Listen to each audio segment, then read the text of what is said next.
And hello everyone, it is time. It is time for the live stream. Wow, whew. I finally got around to doing the one on display. I was going to do it 3 months ago and hadn't tidied my house enough, but even though my house isn't yet that tidy, I thought time to get it out there and then we can get back to Thunderbirds, which is what I was supposed to be doing all year and haven't done more than one on so far. So that's all coming up. But first, hello to everyone in chat. People are talking about where they're coming from, so we've got all over at the moment. Some people are literally just down the road from me, other people, USA is a big one at the moment. Definitely definitely a few different people around. Welcome to all the people I haven't said hello to in chat yet. And Tamsin, yeah, whatever I do with the mic, whenever I turn it on, it just makes a big tap, but that was 10 seconds out, I guess. So we've got a lot of people saying where they're from, and yeah, I think the furthest away generally we have is Monique in Brisbane, but they're not on yet. And I think that's probably the furthest we get, but we get people from all over the world. And welcome to you, whatever your time zone, whether it's morning or like me, evening. I've actually been away all weekend, so I came back just in time to get the kind of live stream stuff up, which is why it was a little bit later this week than normal. But this week we are going to be talking about display, how you display your models. I'm going to start off with railway modelling because that's where I started, and then I'm going to move through what I do about dioramas, and then just some thoughts I have generally about displaying and the problems I've had, and I've had a lot, and some of the problems of the building work which caused so much dust. That's a big problem, but also quite a bit of damage. So there we go. So we've got loads of people, too many to welcome now, I'm losing track, but welcome to everybody. Loads of people. I think US is winning out at the moment, I think maybe, but definitely the UK, and we've got Denmark in there. Doc Roberts is saying I'm over here, not over there. Random stuff. Someone's from Barbie World. That random model. Are you from Barbie World? Is that what you're trying to say? Narnia? I wish. Pandora. Oh, is that the one from Avatar? Or is that somewhere different? Anyway. It has been a sort of quite relaxing weekend up till now, where I've read a few books, visited friends, had some good chats, had some good food. Done a few walks. We went to Tinsfield yesterday, which is a stately home down near Bristol, and really beautiful Gothic. I went there when it just opened, so it's been that kind of sort of weekend. So now I need to get my head into models, and I have a bit of a confession. I finished my last Kickstarter. I got all of the models out. I still just need to do the finance kind of side of it as well, but everything's done and dusted on that, and I've already moved on to the next Kickstarter. But I'm so busy designing always, I haven't got around to sorting my house after the building works. I did the workroom, and you saw a tour of that a couple of months ago, but what I haven't been doing is getting on with sorting the rest of the house, which is where the displays are. And I finally got around this week to tidying the final bits. I've hoovered the floors, I've beaten the dust out of the sofa, got all that sorted, but I haven't done any modelling as a result because I'm designing in the morning, all morning, and then in the afternoon I've been trying to get the house tidy ready so I could video the displays, and I still ended up moving boxes around the spare room 3 times so I could get each of the different bookcase sort of shots without any boxes in front. So I haven't had much modelling recently, so you won't have seen it on Instagram. But don't worry, once the house is tidy, which is a few more days sadly, then definitely we will be getting back to the modelling. So I'm just going to see everybody's, saying where they're coming from. My favourite, Xanadu. I don't even know where Xanadu is. Spot on, Kathy. Avatar, says Gareth. That's good. Pandora. I watched The Way of Water recently, which is why I'm up on that one. Adam Chatwin finally made it. Adam follows me on Instagram, so he likes all my stories, so I see the name regularly. And then, so welcome. Loads of other people. Geneva. Oh, nice to get some people ahead of us. Is the Kickstarter Thunderbirds, says Nick? No, because Thunderbirds is copyrighted and I'm doing terrain for sort of tabletop gaming, but you could use it for generally modelling, doing whatever you like with it. And one of the reasons I do that is there's a marketplace for that. When I look at people trying to sell stuff into the scale model, as opposed to something more specific like Scale Railways, then I just don't see them doing as well on Kickstarter as the people selling into the terrain market for tabletop gaming. And for that, you create miniature little worlds, and that's what I love doing. I love creating worlds in miniature. So I'm absolutely adoring doing it. I really love it. I've been playing some games, played Shatterpoint and Legion last week. I've got a game of Legion this week coming up, and then a tournament next Saturday. 3 games of Legion, 2.5 hours each. I don't think I've had a game finished before 10:30 when we start at 6 yet, so that's going to be interesting. And I've done some little like prizes for it, and I've got some lava minis and things like that. So it's a really, really, cool world to be in, and I get to play a lot with Star Wars, which is obviously Star Wars Legion's what I play. But I also am being very influenced at the moment by Starfield, because I've been playing Starfield. This week was probably the first week I haven't played Starfield every night that I'm in and all weekend. So I've been definitely doing that. But the live streams, Nick, were Thunderbirds. And then I did a live stream talking about design. I'm going to do a Tracy Island, basically, a big Tracy Island. And I won't be able to keep it. I just haven't got space. It's probably going to get sold eventually. But I'm doing a big Tracy Island in sections. And I got as far as doing Thunderbird 3, making up the plastic, and no further. And one of the problems is it needs design work to go round it, probably to do some 3D prints to make sure everything meshes together properly. And I haven't had the time. And my printers were running so much on my lava campaign for the Kickstarter, because it's just such a heavy one, because I 3D printed the whole table 6x4. It was 6x3 and then an extra foot on the end, so it was 7x3, and very tall in places. And I just tied up all my printers. So I finally did all that test printing. And this Kickstarter, which is a spaceport, I'm doing Severna Prime Spaceport. That's why Starfield's a heavy influence. Far smaller test prints. It's just entire buildings rather than doing the whole base. So there we go. Short answer, Thunderbirds were supposed to be the live streams for the year. And I'm only just getting back to them. But I have got some 3D prints for them. I 3D printed a roundhouse for the Thunderbird to come through, which I designed and printed. And that may feature in a different form, but with some of the base modelling in a future Kickstarter. But it's not going to be a Thunderbirds thing. And for those of you who remember the a few months back, where I was doing Thunderbirds and I put up the theme music and immediately got a copyright strike and had to take it down and restart the live stream, I'm not touching that ever again. Yes, it's actually, so George21 says, I like your chair, getting Tomb Raider vibes with the pillars either side. It's actually a chinoiserie chair carved, so it's got these cute little things, and it's got balls in the mouth on the, you can hear that, on the arms. It was like inherited, been around for ages, but it's a really nice chair. If a little hard, it's a wooden chair. So I basically sit on a wooden chair all day. This is what I sit on. Probably great for my back. So there we go. Loads of people just catching up in chat. And then Shadowcat's latest Kickstarter campaign he's on is Musketeers versus Cthulhu. Interesting. That sounds very weird. Oh, Stephen is finally moving house on Friday. Mary's getting her CV. You've moved around a few times, so I'm glad you've got your forever home. That should be cool. And we've got Antonio from Portugal. Gareth, what did I think of The Way of Water? He's talking about Avatar, The Way of Water. I thought that Zoe Saldana was done a dirty. She kind of disappeared and became the little woman, which she certainly wasn't in the first movie. So it was a bit weird from that point of view. But otherwise, it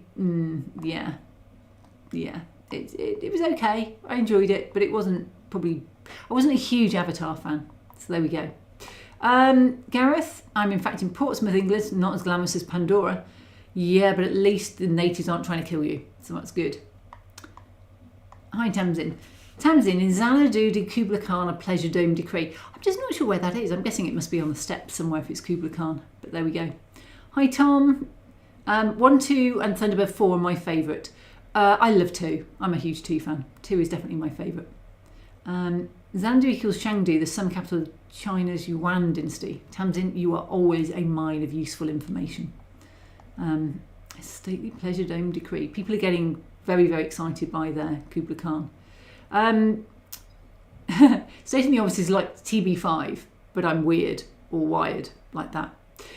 We will be coming back. I need to get some modelling done. I've got a lot of shelf queens. Now we have a king, I wonder if there should be shelf kings. But I've got a lot of shelf queens sat on my shelves, obviously. I want to get them done, but I also need to be painting up the models a bit earlier than the week before the Kickstarter goes live. So my Kickstarter, the next one, won't be till February next year, but there's so much to design before then, and I'm trying to put a lot more detail in and become a next step up. I want to improve on every Kickstarter I do. So that generally is where I'm going. But the 3 is the hanger I did first, just because that's the model I had. Gareth says TB5, that is different. It is different. I like space stations. And actually, when I did a poll, and I think I put the poll up last time on here, on my website, as to what people wanted to see me model on my next Kickstarter, Spaceports was winning when I started designing the spaceport. And then I put it up in a few more places, and suddenly space stations went ahead by 3 or 4 people. So space stations is definitely going to be the next, somewhere in the next year, because people are very keen on it. I'm just trying to decide what I'm going to do on that. So you might get a TB5 vibe coming in.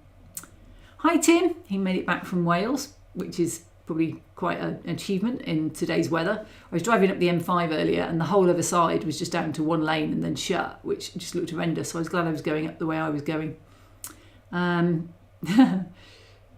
So Gareth might be in danger. Portsmouth has a rough reputation. I've been to Portsmouth and it's not rough, it's lovely. There we go. So I'm going to do what I normally do, put up some really rubbish video of my house and talk about modelling display.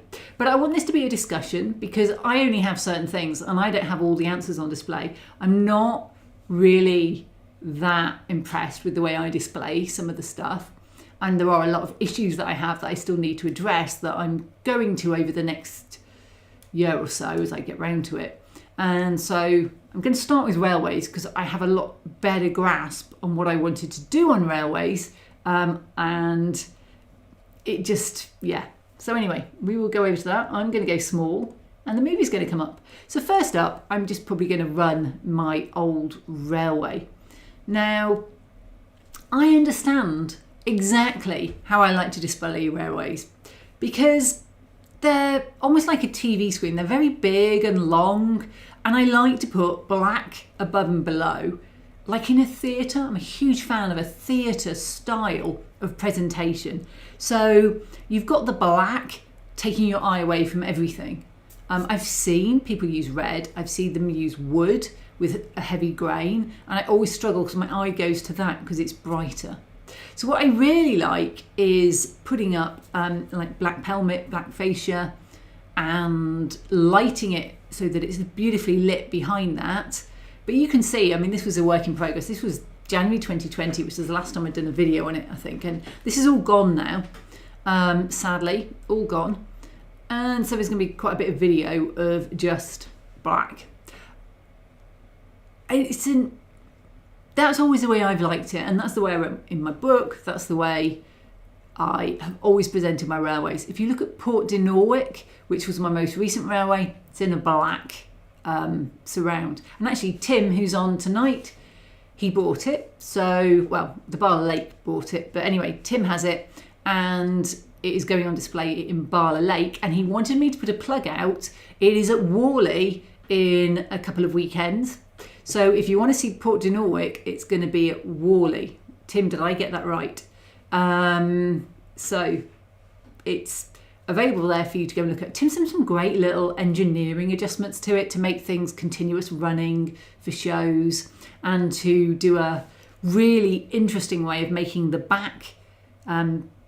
There's little wagons, but they were hand pushed coming down an incline on chain. So there wasn't a loco at the back that much, and they were over scales and they were pushed by hand a lot, and they were very rocking, and actually will come straight off the track if you're not careful.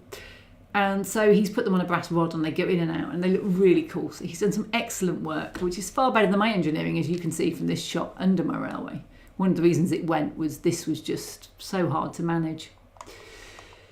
So whilst that's running, I'm just gonna look at this and then we're gonna talk about something in a sec. There's two things I want to bring out of my railway that are important no matter what modelling you are displaying, and we'll get to them in a sec. So what have we got here? Andrew, welcome. Look at me joining you live, casting you to my TV as broadcast TV is rubbish tonight. I always watch these, but usually in catch up. I watch most of my stuff in catch up. The only one I manage is Ben at Second Dynasty on a Friday afternoon if he's on, just because, yeah, otherwise I can't. I'm just working generally. Hi Patrick in Zurich, nice to have you. And David, I must say, on the whole, I try and avoid going there. I'm not as bad as people make out. Okay, well, it must be on Portsmouth. Tim, that's pretty good, seeing as you can only go at 25. That's in caravan season. Tom says, yes, the M5 South was bad. Return journey north was much better. But yeah, it was. So we have a lot of motorways with sort of a lot of crashes at the moment. It was pouring with rain and people always seem to crash in the rain. So hi JC, 1965, who has arrived in chat. Oh, hang on. In Japan, I recently saw Techno Voyager models. Techno Voyager was supposed to be an animated sequel to Thunderbirds, but they didn't get the licensing for the name. Sounds funny. Techno Voyager sounds like something from Star Trek. They had Pointless the other day, and it had Star Trek villains, and I knew them all. And I spotted the Pointless ones and could name which other sci-fi series they came from.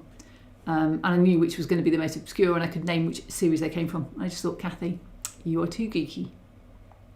Now, for those of you who don't know what Pointless is, it's a quiz show. And generally, to make sure I stop working at 5 and have a little break, I will go around and watch it and just go through my social media and post stuff for the afternoon if I'm going to do it. And it's, yeah, Pointless means I'm not going to explain the quiz show. If you live in the UK, you'll know it, perhaps. If you don't, well, get a chance to watch it, do, because it's fun. So we've got people still saying where they live. Tim's saying the 20-mile-an-hour limit has only added about 5 minutes to the average journey time. The biggest problem with going to North Wales is the caravans on the A5. So there we go. SJ Trainwell really likes the Portsmouth docks. They are great. I really enjoy going around there too. Raymond, yes, it was an American layout. I modelled American almost exclusively. The only British layout I did was my first one and my last one, Port de Norwich. But this was the New Haven. All gone now. I've moved on in many ways to sci-fi, though I still enjoy the scale. I haven't got the space for it. Oh, so I need to pause that now. Hang on. And we will pause this. And I'm going to talk in a minute about some of the... Let's see if we can find a better picture. That's not the best picture of my layout. Oh, definitely not the best picture of my layout. This might work quite well. It's a picture. There we go. There we go. So... I want to talk about two things when it comes to displaying your models, and they're the two key things for me, and I'd love to know what everybody else thinks, and I'll go through chat in a minute when I've spoken about these, but as it's me talking, I might put me big. The first one is dust. I have a horrendous amount of dust in my house at the moment, and there's a shot right at the end of the video of what the dust looks like when I haven't dusted it on my bookcases, just in a room that there was hardly any work done in. They did the doors in the room and that was it, and it's been door shut the rest of the time. Some of my other rooms were just thick with dust. You know, my poor Dyson clogs in about 10 minutes and I have to empty it every 5. It's just so much dust around the house. But even when you're not doing building works, you will get a lot of dust just settling. Just look at your floors and you will get dust. And one of the problems is we model. So one of the key things that modelling produces is dust. You want to sand something, you'll get dust. And I almost exclusively wet sand to keep the dust down. You want to airbrush, you'll create dust, and it's paint particulates. My airbrush room, which is where I have my wash and cure station, I showed it on last month's video.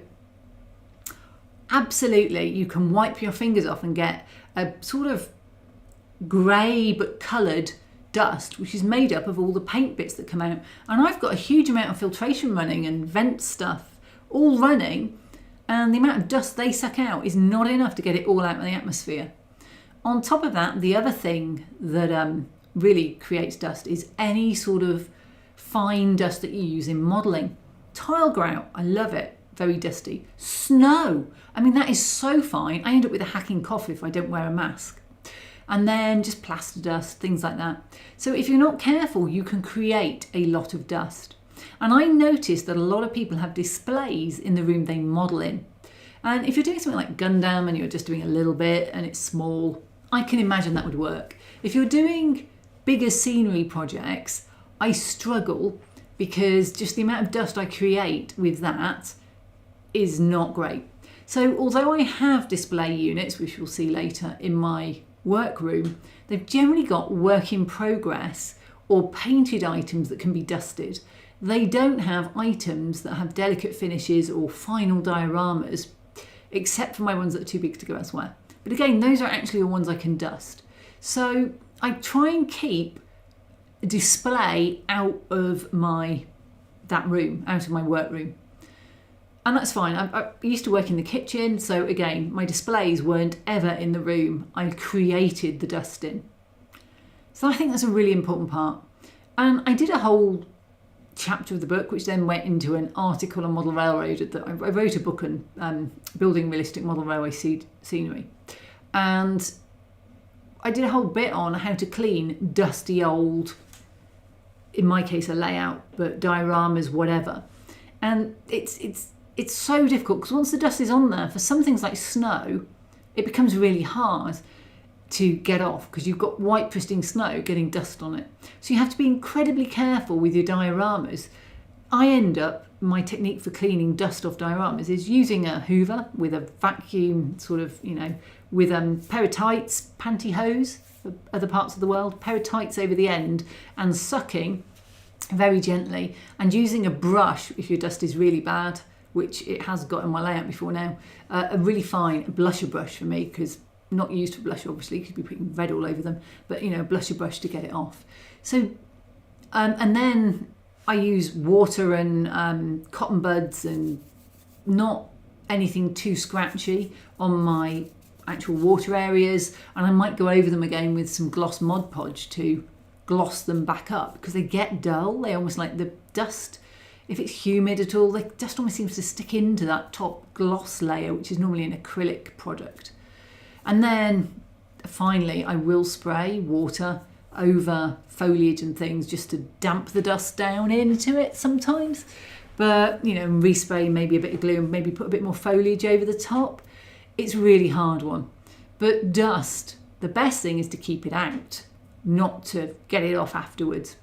So when we're thinking about displays, you'll see all mine are open mostly. That is not ideal. And I have some ways to mitigate that, and we'll see one in a minute. But I keep saying that, in a minute we'll do this, in a minute we'll do it, but we will.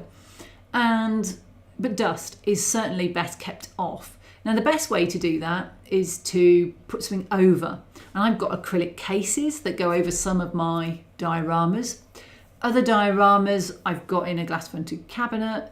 Other ways of doing it, I've got the room vacuum I'll show you in a minute. And then I've got just rooms where I don't do anything, they just stay shut up so the dust can't get into them as much. And that's a key one. But let's see what chat has had to say. Right, where are we? Ooh, back up. Wow. So, Gareth, I would love to do Warhammer. I've been told no as I have Metcalf kits coming out my ears, plus I have 3 1/8 scale car models on the build, Ghostbusters Ecto-1, DeLorean and my Dodge Charger. To be fair, I don't like Warhammer. I don't like the style of it. People that do it do really great jobs, but it isn't a cheap hobby to get into Warhammer. It's far more expensive than Star Wars Legion or Shatterpoint that I play. Far, far more expensive because you have to have so many points for each army. So, yeah, it sounds like you've got a lot going.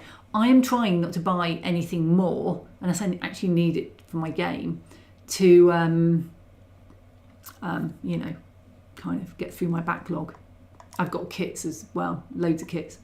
Chris, the railroad is gone. The railroad went about 2-3 years ago. 2 years ago? Was it 2 years ago? It was a year ago now. It was ripped out by this point last year and the builders were in. Nick says he should look out for Port de Norwich on the Sunday. That's cool. I think I'm probably going to go on the Saturday. Stephen's big news recently is that he did his first solo flight on the gyrocopter. Unfortunately, the gyro is out of commission at the moment. Wasn't me honest, so he hasn't flown since. I'm not quite sure what a gyrocopter is, but that sounds very impressive, so well done. Gareth's talking about his Titanic 1/200th scale 4-foot model. That is big. Hi, Max and Dad 1. Hi, Raymond. Digger, there's one of your buildings. I did send a load of buildings to Digger. Walter's ones, yeah. So Tim, yes, right. Port Denoic, NEC, Birmingham, Worley, UK. 25th, 26th of November, stand E73, Barla Lake Railway. And they're needing to raise money because they had a planning permission rejected. Really unfair, I think, by Snowdonia National Park. So you need to go and help support them and drop them a bit of money towards their fundraising as well. Is that my new layout? I don't actually have a layout anymore. All my layouts are currently not in the house, so I don't have any layouts. That one was my old layout that went in the skip that you've been seeing. My new one was Port de Norwich, but then I gave it to Tim. So yeah, that is my old new layout. Thanks JC, saying the dock scene with the tug looks great. Morning Monique from Australia. And we got someone from Louisville, Kentucky. We're getting them all in now. So Polite is back. Hi, welcome back. James Hall, Techno Voyager had all the TB vehicles but just looked differently and no Tracy family. Yeah, I've got to say, I watched all of the old Thunderbirds and all of the new Thunderbirds, and I prefer the people in the new Thunderbirds. They're actually nice enough, you might want to meet them. The old guys are very, probably of their era, and yeah, quite stroppy. Raymond, yeah, those Fairbanks Morse Trainmaster locos were two of my favourite locos on the model. Mama Railroad, really good runners. Atlas, sound. Gareth says, I'm sure I remember you building the harbour, the sidings and the water too. Looks brilliant. Thank you. So Luke Towan's built positive pressure to keep dust off his model railway. I have never managed to actually even consider doing positive pressure. I mean, I've worked places where they had it, but they were dealing with biosecurity issues. So no, I just always kept the dust out. Gareth says he sees it on his Charger. It's black paint, shrieks dust every time I go and get it out. Yep, that I suspect it would. Black paint is really bad. So SJ Train World, dust is really no fun. Our layout is on a 126 square metre table in the basement under a public school. We struggle with the dust. It is a nightmare. Now, George Celius, who has the FSM, the Franklin South Manchester Railroad, probably one of the most famous railroads in the world, he hangs sheets over his, attached to the inside of his pelmet, and he hangs sheets over the front when he's not showing it. So that is interesting. So Norm, Luke's latest railroad layout builds episodes has him enclosing his shelving in acrylic panels, including filter system, all to prevent dust. I actually thought about putting a front of my Port de Norwich, but when you're doing a switching layout, it's really hard unless it's fully automated, and I decided not to go down the fully automated route, so I didn't do that in the end. But yeah, it's definitely a way if you have automated layouts that you don't need to get into, so you can put acrylic panels on. So Raymond says, sometimes dusting dislodges scenic materials like lichen, scatter material and grass and even signs of figures. Yeah, I don't brush anything that can dislodge. I brush the smooth areas like roads, buildings, rolling stock, that kind of thing. Over the other areas, I use just the hoover, and that's it. So Gareth's saying he needs to get acrylic cover for his cars and ships. It's mad how much gets on them. It is amazing how dust just gets everywhere. I look around and I can just pull the dust off around me at the moment. Yeah, that's why you put tights over, guys. I know you probably don't want to go and buy tights. If you don't know a woman, you can nick them off. But just think of any fine mesh or gauze to cover them. That's what you need. Something to cover the end of your hoover so you don't suck your expensive figures up to your hoover and have to go through it all trying to find them. And then Norm says he just uses dust as a weathering compound. And as Monique says, Luke Towan's perspex barrier isn't always possible, unfortunately. I had a massive peninsula that you saw on mine. There's no way you can put anything around that peninsula. You just can't. Raymond's a gyrocopter is an early helicopter. Pretty sure James Bond had one. Little Nelly from James Bond. I should just ring down to the next comment. Nick says, I always find the show less crowded on the Sunday. He's back to Worley, plus working Saturday. Yeah, I just go to church on Sunday morning, so it ends up a bit short. Our hobby and dust, says Patrick. It's something deeply human. I think if my rooms are marked in a few places with primer particles, paint dust and little static grass, then my territory is marked. There are worse ways to mark your territory. Scott's biggest problem was his ego checks his body couldn't cache. Okay, tights. Right, so I'm actually just going to go back to the video and just let that run again at the beginning and talk about one of the other bigger problems. So when you look at this, it's really well lit. Very well lit, isn't it? It's fluorescent tubes. I put this together back in 2004 when I first moved in, and I swapped those fluorescent tubes to UV, they have UV covers on them, and I swapped them out to LED eventually. But as a warning, I have a fluorescent tube in my garage, and I was doing a time lapse of my resin 3D printer, which obviously sets with UV light. And I had my UV light on, the cover off the 3D printer, and a time lapse going all night. And when the print stopped, there was nothing stirring the resin around. My whole resin set in the vat overnight because there was a fluorescent tube on. It gives out enough UV light to set a whole vat of resin. And because it was clear resin, it went all the way through. So you do have to watch UV light. If you think of something you leave in sunlight, it often fades. Red especially will fade because of the way the sun wavelengths get through. Red's particularly bad. And red cars often go pink. Huge problems. Blues perhaps less so, but you get that fading that you really don't want on your models. Now, for models you can buy UV cut varnish, and I always buy UV protective varnish and put it on anything that's going to be anywhere near where it could be. But one of the problems, it's a really big problem, is about your lighting. Now if you're using LEDs incandescents, you're probably okay. And I did swap the fluorescents to get to LEDs that didn't give out as much UV light. But if you've got windows outside with sun coming in, streaming onto your dioramas, you will get fading. And it's important that you consider that. So for my rooms, where I have models stored, I never open the curtains or blinds. It sounds really sad. It's actually the whole front of my house. I never open the curtains and blinds. I don't actually live in the front of my house very much. I don't really go in my lounge except of an evening. And so I live at the back of the house mostly. I always have. So that's fine, but all of my stuff. It also keeps my artwork from fading. On the windows that I've got downstairs, which is where I live, and I've got storage to the left over here, and bookcases and things, I've got voile on it to try and cut down the light. So UV light as well as dust, I think, are the two biggest killers you will get for your models. Okay, right, let's go back to chat whilst that just catches up. A long time ago, somebody gave me a huge collection of wooden model ships and paintings of ships. It's a shame I could not keep them. It's so much stuff I've had to get rid of recently. I just can't keep them. I really just can't keep everything now.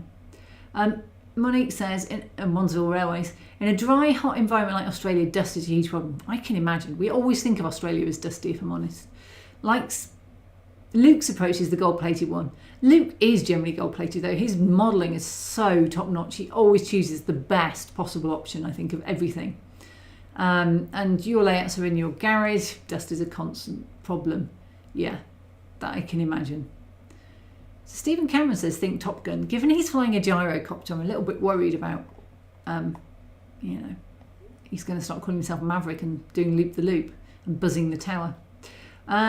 That random. Yeah, I'm on my own +1.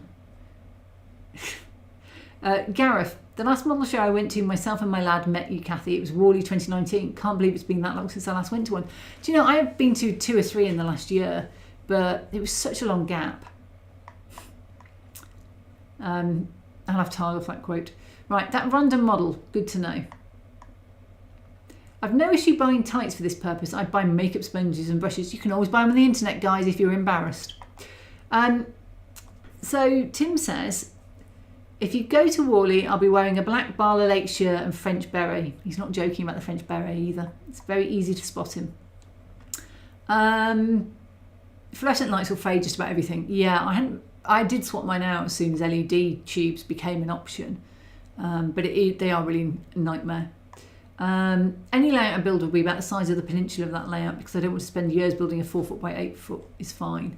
I think you're entirely right, Raymond. I wish I'd never done anything as big as this because A, my attention span isn't that long, and B, it gets more and more of the same, and to me the joy is in designing stuff and trying new stuff. And that's why I love designing things, because every Kickstarter is a new theme, I move on, and by the end of doing like 3 months on lava, I'm fed up. So stating the obvious, fluorescent tubes are now illegal for general use in the EU. Imagine, oops, there we go, let me just pause again. So I can imagine that fluorescent tubes are illegal, but the fluorescent tube fittings are all over the place, and you now have LED tubes going into them. So we can still fit fluorescent tube fittings, and actually they're really useful, but they're not got the old fluorescent tubes in them. Did you find it distracting at all having the 2 levels to operate on as opposed to a single level out? Not really, because you stand for one and you kind of almost sit for the other. So you can't really see them both at the same time. And the upper one was it was its own little switching layout almost. So it wasn't part of the other one. You had to go up to it separately. If you're a modeller, you shouldn't have too many hang-ups about buying non-men items. I have no hang-ups about buying non-men items, but hey, maybe it's because I'm a girl. I have never made a fluorescent tube explode, Raymond, just never. Even in direct sunlight will wash stuff out big time. I've actually bought a UV film to go over a window where I've got a picture in front of it, and I generally keep most of the blinds shut, but I didn't have blinds on that window and I've never got around to putting it up, but I'm hoping to put it up over the winter. Was it a hard decision to throw your work away? No, I had reached the end of the road with the railway. I never went up there, and at some point, unfinished products, they just burden you. They start to weigh on you. You look at them and you feel guilty you're not doing them, but you're not doing them because you don't get any joy from doing them anymore. And at some point, it's actually a relief to say, I'm not going to do this anymore. I'm going to get rid of it. Everyone has that point where you have to decide, do I want to carry on with this, or actually would I rather use this space for something else? And for me, it was a choice of having a railway in a loft that got to 40 degrees in the summer and 8 degrees mostly in the winter. That's obviously Celsius, where I couldn't go up in either extreme particularly, and either having that loft or having a workroom. So I had the building work done and I don't regret it at all. But I'd also spent nearly 20 years doing model railways, and that's the longest I've ever spent on any hobby. I just felt I'd explored everything I wanted to there. So that was why. Go for it painting, hello, welcome. Fluorescent tubes are full of mercury. I don't think the ones over here are anymore. They're just a tube fitting now, but yeah. Tim says, I'm sticking to small layouts, still taking me years to finish one. Yeah, I know that feeling. So Momsville says, UV from sunlight isn't a problem yet, but gets in when I open the garage doors. Well, I've always had, I didn't spend a lot of time in my layout room, and I don't really spend time in my display rooms, which is why the stuff is in there. So I don't have much problem with the lights being on, if I'm honest. Yeah, Norm says he swapped out old fluorescent tubes for LED tubes. What a great difference. It does make a difference. It's definitely recommended if you've got fluorescent tubes and you're looking for an easy answer. So Stephen says, my next layout is going to be much smaller than the last one. I'm getting older, so I want something more manageable. Such a wise, I really preach to people now, start small, do a small diorama style layout, practice everything, and then if you want to do the really big one, you now have some of the techniques, so it'll look better. So, okay. So we're going to talk about the thing in the room. That is an air purifier. And this is one of the ways I combat dust in my display room. So I have 2 of these, and I used to put one in the kitchen when I was working. And then I've got one up in my workroom still in the far corner from where I actually work, because I've got a dust extractor for a kitchen. It comes out the worktop, you might remember, on the actual desk. But this one is a room vacuum cleaner. It basically sucks air in through the holes and squirts it out the top. And you can put LEDs to play on it, which is really cool. And it will really suck hard. And it does pull dust out of the air. So in my display room, I'm going to run it. It's currently, I just literally hoovered out the lounge and dusted all those sofas. I'm going to use it to go around every room and pull out all of the dust out of the atmosphere once I've hoovered and everything, to try and keep the display rooms with less dust on. So we'll see if that works. I've used it a lot. I used to have one in the 3D print, the airbrush booth room as well.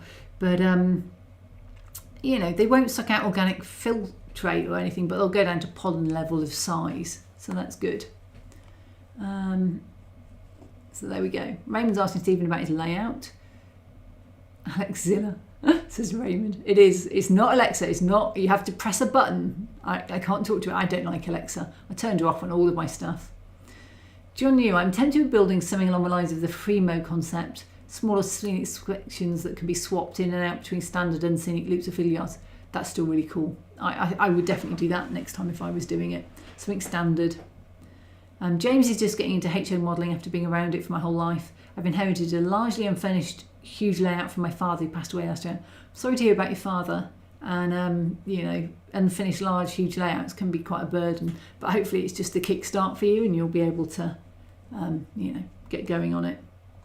So, Hacken says, on the dust subject, my train room is kept relatively clear of dust by a closed door and as you using an air purifier. That is my solution. I close the door and I'm going to run the air purifier.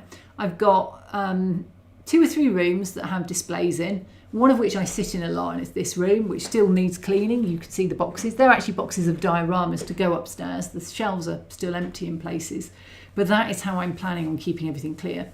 Shut doors, apart from this one, which has actually got, you can't see the shelves, but you'll get them in a minute on the video. It's actually got a lot of travel kitsch, tat, as my friend's husband calls it, a load of tat on it.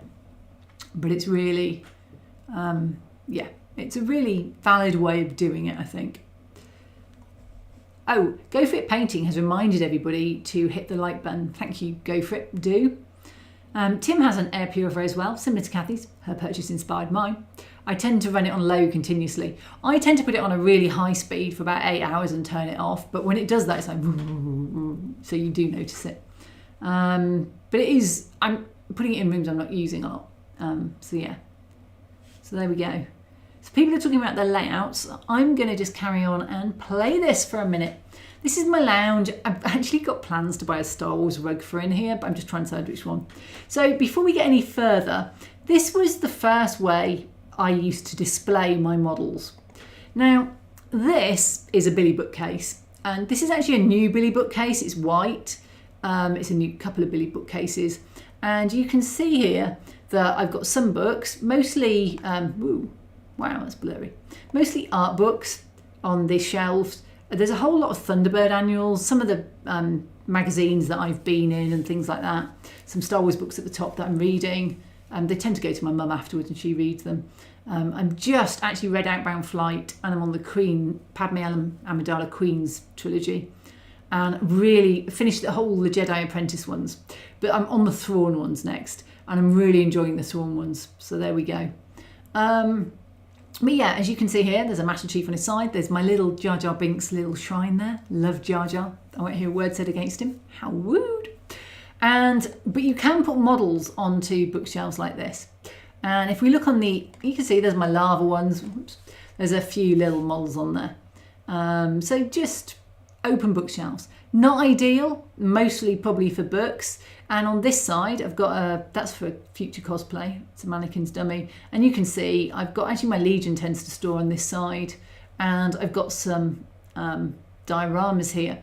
Now, the middle one on the top here is the problem with bookshelves. And this is a huge problem with bookshelves. They're generally 24 to 30 centimetres deep. An awful lot of my dioramas are bigger than that.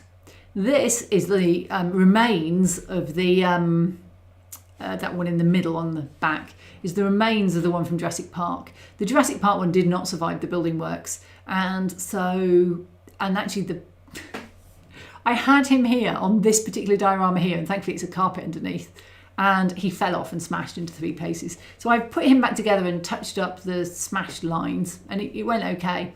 But I'd like to go over him now, especially now he's smashed, so I don't feel as pristine about him, and give him a proper wet coat and really get the wet a bit better on this and make it a better rain diorama and not put the lighting in and just have it as an open diorama. But it's too big for the average bookcase. This is a major problem when it comes to storing large anythings on bookcases. They're just not big enough, especially if they've got a back like these ones. So there we go. Back to chat for a minute while you all absorb that, and put comments if you want to. Norm, do ionisers help with dust? I don't know, short answer. I don't actually know what an ioniser does. So Stephen's talking about his stuff.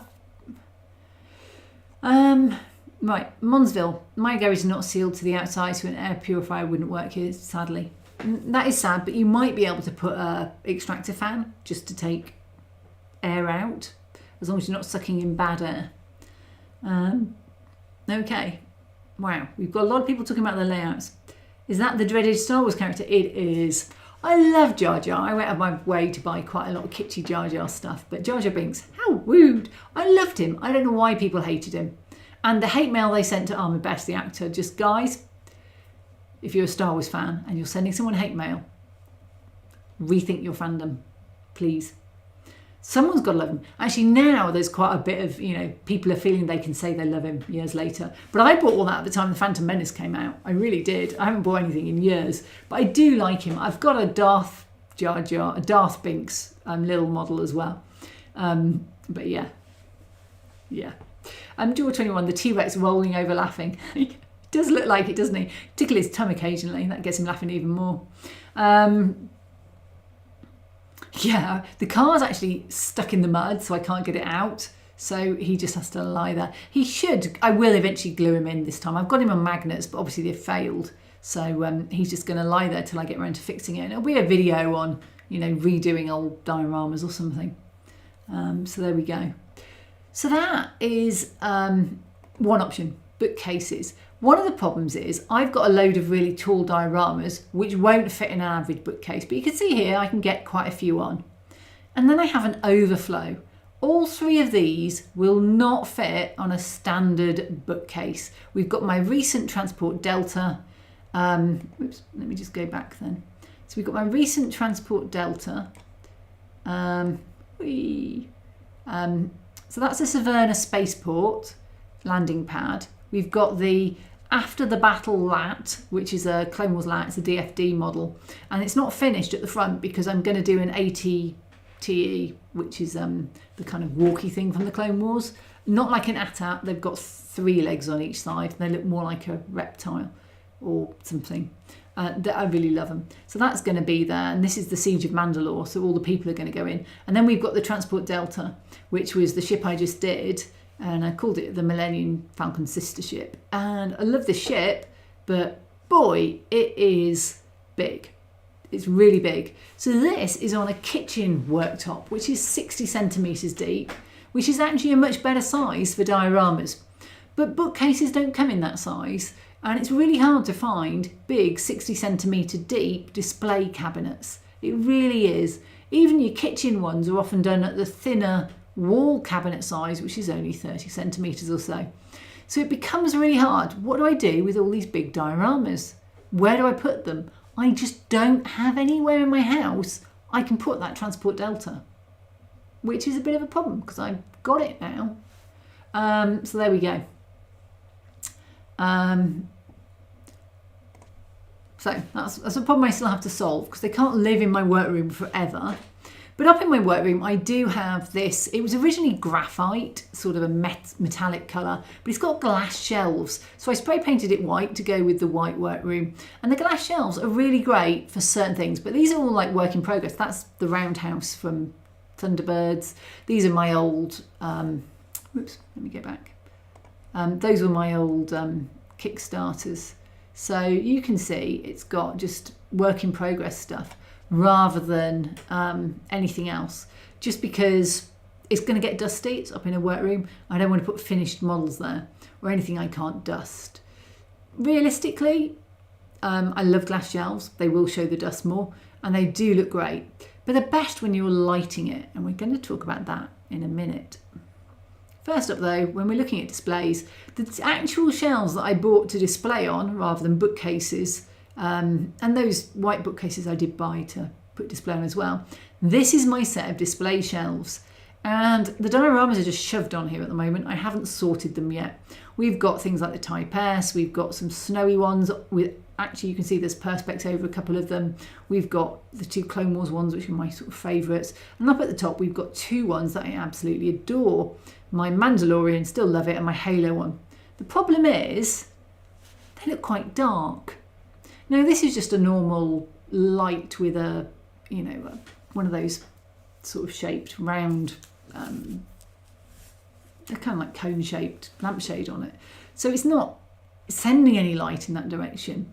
But I need to redo the lights in this room. There's one central pendant, it's my display room, and quite frankly, I can't really show off many of my models. So I need to work out what I'm going to do about lighting this room. I have thoughts on lighting models on displays, but I don't really have any concrete. What am I going to do? I could put spots up on a rail and put it onto that light fitting instead, then put a spot on each of those top ones, which would help with the light. But then it would then be taking the light from the lower ones, which are currently actually getting the light from the bulb that is there. So I need to really think about how I do the light for this. You know, how many spots can I get? And I do need a generic light that just shines around the whole room. And spots don't do that. So I don't want to spend any money getting an electrician in. So it's going to be something I can just swap myself. So there we go. So back over to Stephen. T-Rex don't do press-ups. No, they really don't. Gareth, Hayden got the same for his role as Anakin. I like Jar Jar, he was so funny, but as people who know me, and the fact I have him tattooed Yoda is my favourite. I'm not a huge Yoda fan, Gareth. I get why people are a Yoda fan, but if I was going to pick a favourite character, Captain Rex would come first, followed by Ahsoka, not the Ahsoka from the Ahsoka TV series, but the proper Ahsoka from before that. And then I probably would pick Obi-Wan Kenobi, who has grown on me a lot. The more books I read, the more I like Obi-Wan. So those would be kind of my 3 in order. But I get Yoda. I do get Yoda. Too much Chungus. Raymond, you're going to have to explain that.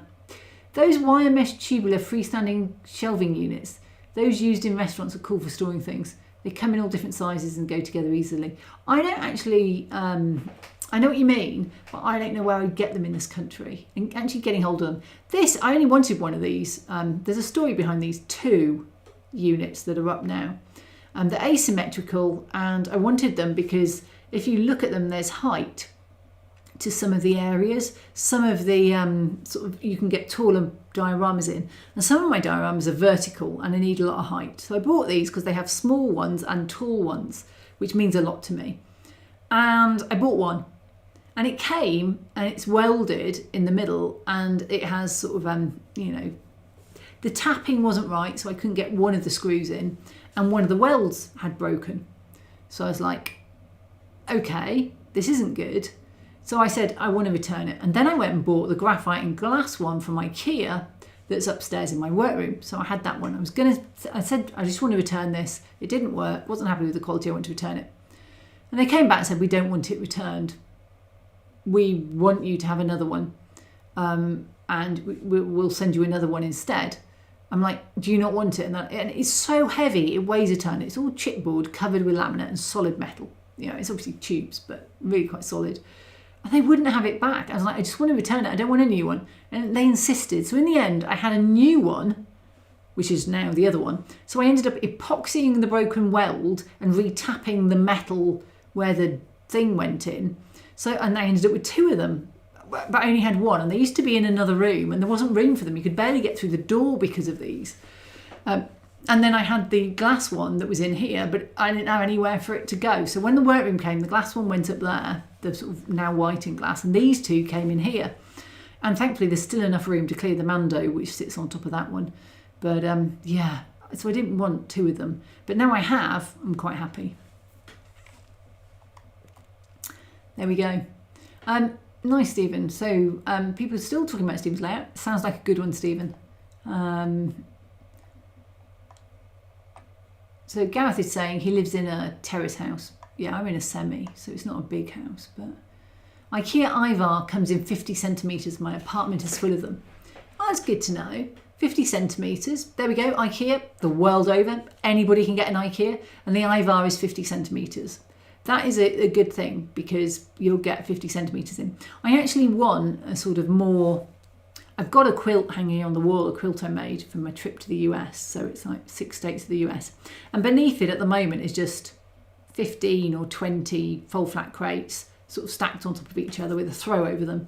And I'd like eventually to put a table there with more display. But at the moment it's all storing 3D prints from prior or test ones for the next Kickstarter.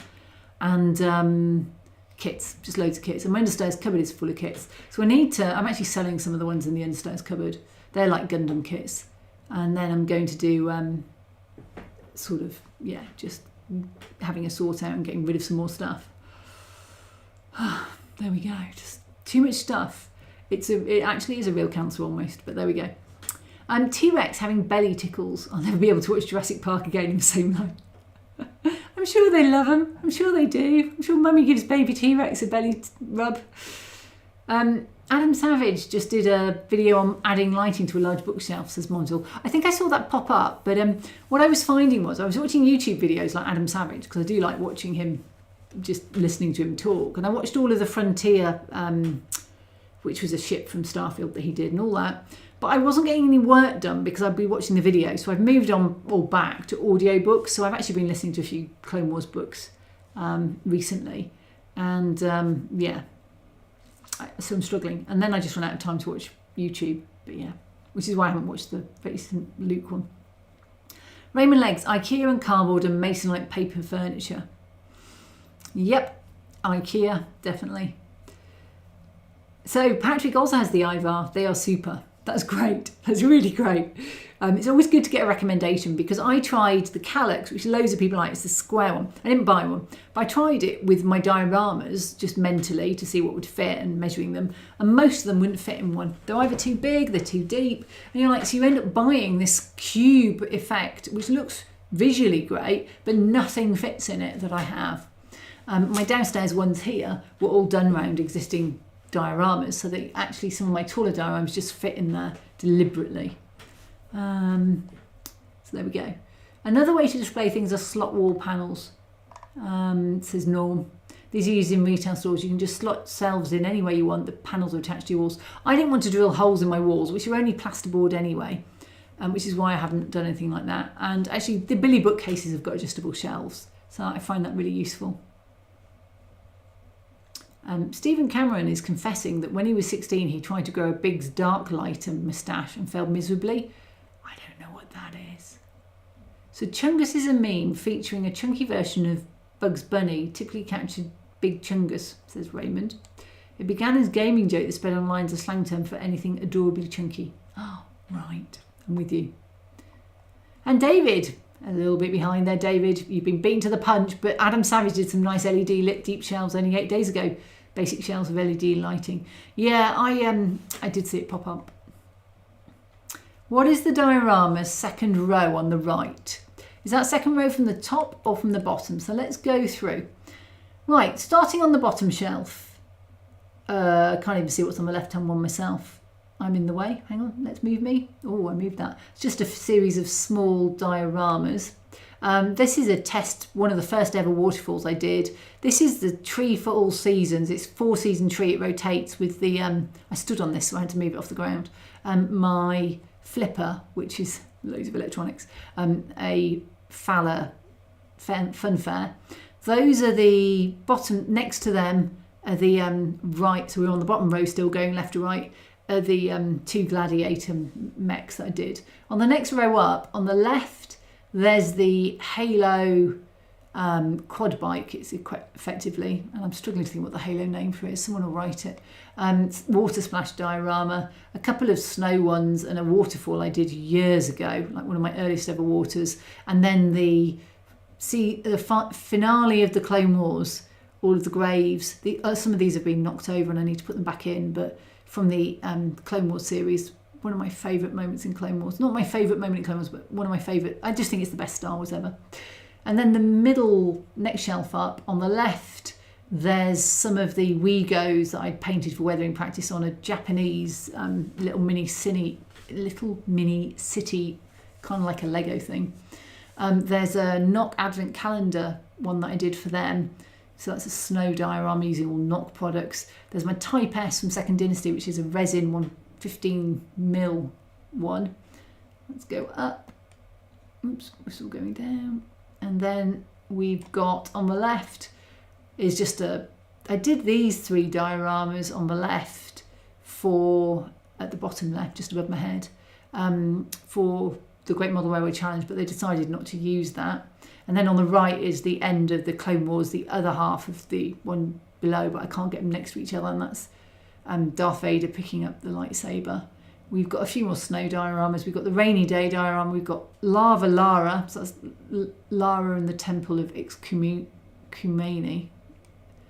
And then on the top we've got Halo and the Mando. So that's a 1/6 Mando in an S scale, 1/64 scale Halo diorama on the left. So those are the ones here. There we go.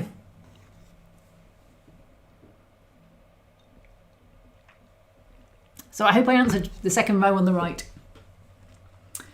So Adam Savage used Billy Bookcase. Well, that's what my first lot were in white, and I use Billy. They are good. And you can actually get doors for them if you want doors.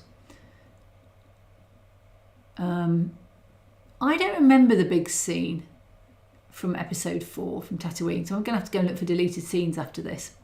How often did you post? How long did it take you to get to 1,000 subscribers? On YouTube, I don't know. I was on 1,000 10 years ago, so I don't remember back. Sorry. Rotty Hood, do you have more unbuilt items than built items? Definitely. Definitely, though I have a lot on both sides. Oh, so Gareth is saying it might be the Lara Croft temple in a volcano. Yeah. I know who Biggs was, Stephen. I just don't remember the scene with him in. That's the thing. Mongoose. Thank you, stating. Sorry, that's a bit loud, wasn't it? Thank you, stating the obvious. The mongoose. Yeah. See, I can remember the scorpion and I can remember the warthog, but I was just struggling with mongoose. And I'm on a Halo replay slowly in the background when I'm not playing Starfield. Stephen. Oh yeah, Biggs. He was cut from all the scenes except the hangar scene. I just don't remember what he was in. I was chatting to my friend yesterday who isn't into Star Wars at all, and she went to see Star Wars at the cinema when it first came out, and she's about, I don't know, she must be 6 or 8 years older than me, because I was only 6 when it came out, and I didn't see it. I saw it when it came out on TV for the first time, but I didn't go to the cinema to see it. I was like 6, it just wasn't really there. So there we go. Right, tears. Tamsin was right. Lava Lara. That's a mouthful.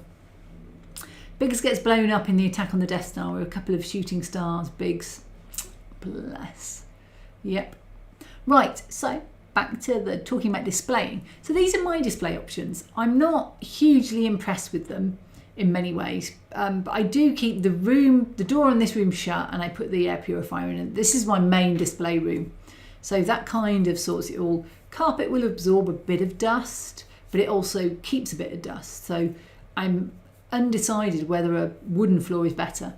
But this is my bespoke one I had done for the dining room. I've got one each side of the fireplace, and this is the room I haven't tidied yet. And this has got LED lighting in channels on some of them, like the top bit there. But actually the ones in the middle, it's just behind, it's just glued on the back, because I put on the ones that I could and decided there wasn't enough. So I put more on. LED strip glued on the back. And you can see these were made, sorry, I've just got piles of them on the floor, and the dust in here is horrendous. This is where I sit and work. all the time. And you can see there's a lot of problems with the LEDs coming out. I need to push them back in. And I don't like the top ones as much. They need some diffusion on, and there's just other stuff in there. But like that's a halo diorama, specifically made that shelf big enough to get it in. And we've got like that giraffe came from South Africa when I went for a friend's wedding. So this is a tourist tat and diorama shelf. And the halo, and you can see the problem here. Look at the dust on that. This is the dust that came from my building work. Just look at that.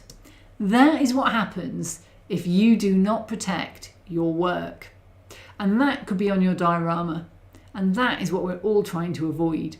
So I believe the answer could be shut-in shelves, glass fronted. But the problem I have is this is the only glass fronted shelf I have in my house. I've just taken the sheets off the bed for washing, which is why it's not made. And I hate to think how much dust is in that lampshade. But you can see in here I can put my snow ones. They'll be protected. I've got my Threadwell in there. I've got a few others thrown in. And a couple of snow ones at the top because they're not going to get dusty. But one of the main problems is, just more of water ones and things in there. One of the main problems is when you shut the door, it's really dark in there. It's not a lit bookshelf. It's really dark and you get the reflections. So, whoops, it's really hard to see. We'll come back to the lady in a minute. That was Karen. It's really hard to see in here, to see your dioramas. Now, this is not the best glass-fronted cabinet by a long way. And people who have things like Ivar and put glass on them probably get a much better result. And if you've got all glass, you get more light going around. But this just happens to be the only glass-fronted cabinet I could put my snow dioramas in. It's quite deep, but it's not deep enough for, say, my Clone Wars diorama. And you probably didn't notice, but on those shelves, because there's no back on them, I've got them out from the wall enough that I can actually hang dioramas off the back of the layout of the bookshelf as well as the front, so that I can get slightly wider dioramas onto those narrower shelves. So yeah. Monsville, I suggest that YouTube is making it hard all the time to get enough views. I've more or less given up on YouTube as anything other than just driving people to look at interesting projects. I don't look at it to want to... It's kind of like a marketing channel almost. I don't make stuff specifically for YouTube now. I either make it for myself. But I still do YouTube videos, don't get me wrong. But it doesn't get the energy it did. It's probably what I'm trying to say. Because it's just so hard to do well with it. Having said that, my Transport Delta just put a real kick in on my subscribers. David, Star Wars was one of the first movies I saw at the cinema and the last one I saw with my father. He died the next year. It's a great memory though, isn't it? Just to have that, that memory of going with him. The one I remember seeing with my mum, Warlords of Atlantis. It was the only thing that was on. Yeah, great. So James Hall slotted the Machine and Krieger. Yep. I love Machine Krieger. I've got a few boxes of them, actually, not many, but a few boxes of them. It's great fun. And it's great for weathering and stuff. So, Stephen Cameron, fun fact, the actor who played Red Leader in A New Hope was once married to Felicity Kendall. Indeed. So, Monsville says, Adam's LEDs are at the front lighting back into the shelves. Yeah, and I'm going to have to look at that. I'm not actually planning to add lighting to any of these on the shelves because I'd have to wire it all in and get it all in, and I just don't feel like it's a project I want to address at the moment. But for now, I want to get them out of here. This is, those are Hanroku Troopers on the top one, and I'm not even sure what's further down. I think, yeah, there's another 4 or 5 dioramas in those boxes. And over here, I've got another one that's too big to go anywhere. And that is my Dagobah one, which I don't want to get rid of. So you just end up with big dioramas, because I love big dioramas, that just don't live anywhere. Now, I've also done a couple of cosplays. So this is Karen. This is my Emperor Giorgio. I picked these mannequins up at a local department store that was going out of business. So I got 2 mannequins, and this is my Titanfall cosplay that I would like to get finished next year, and that's as far as the helmet's got. But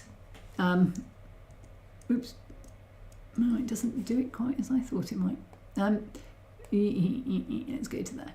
This, oh, no, oh, wow. There we go. Right, that's in focus. This is the problem I have. I've got these 3 dioramas there, not the one in the corner, the one with the ladies, but that's too big to go. And these are also all too big. They're too deep to sit. And these 3 are probably, the spring and the autumn one and the beach one are probably going to go in the bin the next time I tidy my house, because I just don't have anywhere for them. I haven't got any railway stock to display on them anymore. And I never really liked the autumn one. I never felt it was successful. I don't really like the spring one. I never felt that was successful. And the beach one is a piece of shaper sheet, which is great, but it's quite delicate. It was just to show that you can make a diorama just out of a piece of shaper sheet, really. And it's beach. And I like it, but I don't like it enough to keep it at the moment. So if anybody wants them, you can come and pick them up. I just want to get rid of them, really. But they will end up getting trashed and going in the bin pretty soon, is my view. I used them to do some videos for MRVP, but I was never at all happy how they came out. So I kind of would rather forget I ever did them. The beach one I liked. It's based on Rocky Neck Beach in Connecticut. But it needs a logo on the back or something, but I've got rid of all those. So that would go there. So there we go. But the other ones are 2 Dogmore Snow figures, 1/6 scale figures. And I've got another, there's some of them in this box. I've got another 3 figures of his. I do love them. I wish I could afford them at the moment, but I just can't afford to buy figures to go on display, is the short answer. But I really love his style. He's a huge inspiration. And I did that one diorama with all the rock face and everything to put all of those on. And, I don't like the walls that much. They could do with a bit of a repaint, but they're okay-ish. But, it's a fun diorama, but it's just too big. What do I do with it? It's very hard to cut down. What would I do? So I've got all these big dioramas, and you saw the tall ones. And again, they're just too big for normal shelving or to go anywhere. And I've run out of shelving space really quickly. So that one's on the floor, staying there in front of the TV for now. I don't really use the TV. There's like a nest of tables there, but, yeah. There we go. So this is a big problem for me. I'm out of space. But I am getting a Star Wars rug for there. I'm hoping Ruggable will have them on. This is... Oh, no. Kathy. Whoops. Whiz through. This is great video quality, isn't it? Great live stream quality here. Where were we? Sorry, I hit the... front button. Let me just play that again and hit the pause button this time. So this one here on the bottom, you see I've got loads of Star Wars figures just running around my living room. That's just kind of my life. That's a warthog from Halo with an explosion. So that just lives there. And then I've got like picture I got in Stanley Market in Hong Kong, and those are my Titanfall mechs and stuff I picked up. I've got my mum bought me that Stormtrooper lamp for Christmas. I've got a few Kylo Rens. I've got a really naff lightsaber I'd love to upgrade, but, that one I think was a £5. And I've got my Mathmos thing. But even around the back, I've still got buildings that I just don't have anywhere else to put. This is a background building for a sci-fi set. It's there. And I couldn't help but show off my, my Star Wars movie posters. And that is really sort of my display options. I've got a lot through the house, in a lot of places, and they just are taking over. I wanted originally to have my displays and everything, so my house looked fairly normal, but I think my friends are used to the fact that I've got, 2 Kylo Rens battling it out with Han Solo in the middle trying to separate them, and K2SO peers out around the candles, and BB-8's in the corner. I think they're all used to that. But yeah, it's I need more space. Don Roberts, YouTube for some reason won't let me see stuff. I was lucky today to catch you. I don't get YouTube. It's funny, isn't it? Sometimes. There are battery LED lights. There are indeed, and I do occasionally put them in, but I just find batteries are faff to sort. Oh, and we're on to people's memories of New Hope. I remember seeing New Hope in the cinema. An audible gasp went up with the opening sequence. Very memorable. I can imagine Norm. I can imagine it was very special.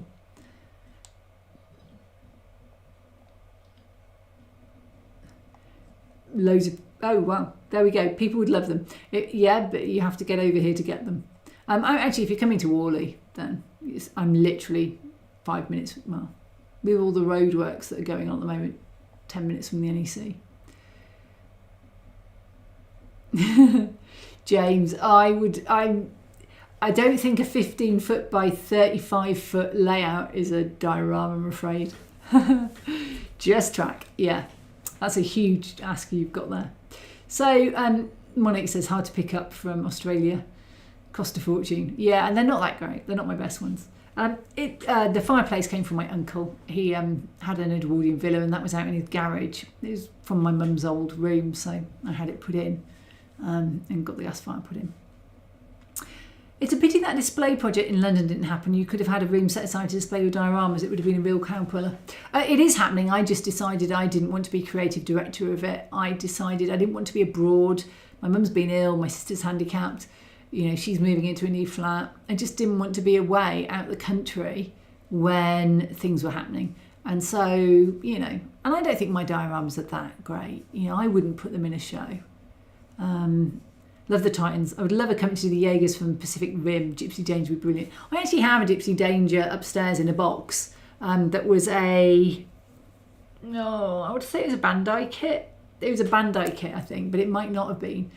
And I bought it when Pacific Rim came out. And I've got a Cherno Alpha. And I've got Gypsy Danger, Gypsy Avenger, Cherno Alpha, kind of in big scale. And then I've got a few of them in smaller scale. And they're really cool. Really like them. Cherno Alpha was my favourite. I just love that head. Really like Pacific Rim. And but it's very common to see people do him wading through. But he's actually, if you want to get them now, I think that kit's hundreds of pounds because they're out of stock, you know. But I really would love to see it. Interestingly, if you want 3D print models for Pacific Rim, there's a game, I think, called Pacific Rim Extinction, which might be based more on Pacific Rim the Black, which was an excellent anime series based in Australia. Really great anime series. And you can buy the 3D prints of them now. They've got a license for them. Gareth, are you doing a new series of the Model Iowa Challenge? I've not heard anything since 2020 when lockdown happened, and they hadn't managed to renew it then, so I think not would be the short answer. Monique, that's an interesting comment, Kathy. Wish I knew which one it was though. The first Pacific Rim was the best. I think so. The second one was a bit, but it had like Clint Eastwood's son in, so that was interesting to see.